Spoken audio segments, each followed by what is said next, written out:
We're going to bring in former Republican Wisconsin Governor Scott Walker. Governor Walker, thank you so much for joining us. What do you think of Harris's attempt in your state? Well, it's going to be razor tight, just as it has been the last two presidential elections. Both times, 2016 and 2020, it was less than 25,000 votes. And I think the more people get to hear Kamala Harris, Vice President Harris, in situations like that with Oprah, the better off it's going to be for Donald Trump. All right, well, we got to get your take on this because this is breaking just moments ago. We just learned that Harris has accepted an invitation from CNN for an October 23rd debate. In fact, she says in her X post, "I hope Trump will join me." Do you expect Trump will accept as well?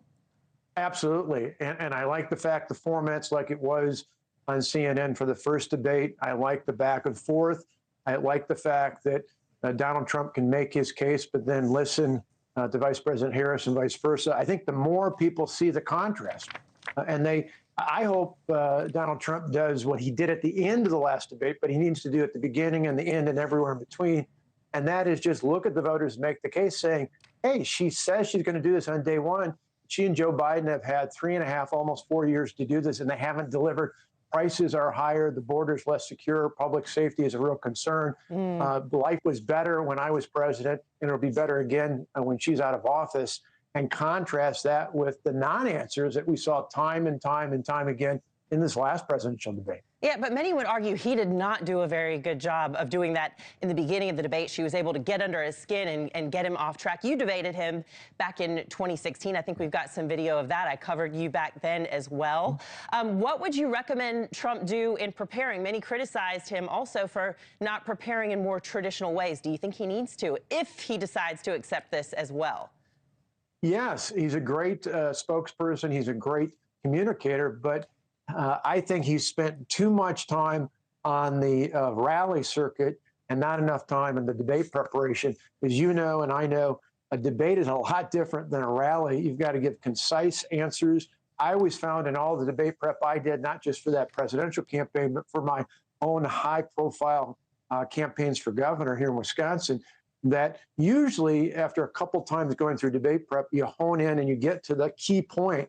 You want to remember all the way through the debate, what's the headline? What's the takeaway? What do I want voters to remember? In this case, he got to it at the end, but he can't wait till the end. He's got to do it all throughout the debate. I think the issues are on his side as they are for candidates like him across the country. People are overwhelmingly concerned about the economy. Even at Young America's Foundation, our nationwide poll of college students say by almost a 2-to-1 margin, the economy is the #1 issue. That's where Donald Trump has the high ground. He should hone in on that and just tell people, hey, life was better before. I can make it better again. Give me a shot. What do you think his argument would be if he says, no, I'm not going to accept, I'm not doing this? Oh, I just think he is so bold before when I think the Biden campaign initially put out the proposal, they thought he wouldn't do it. And they thought he'd just blow it off and they could forget about debates. I love how he called their bluff. And I think in this case, if I were him, I'd want to debate her every week.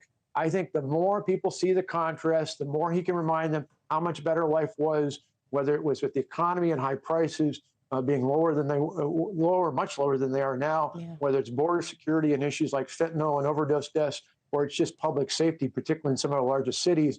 He can contrast that time and time and time again. And as we saw in that Oprah interview, even with a friendly interviewer, she had to jump in, for example, on border security and basically answer the question for Vice President Harris because she couldn't get to the punchline.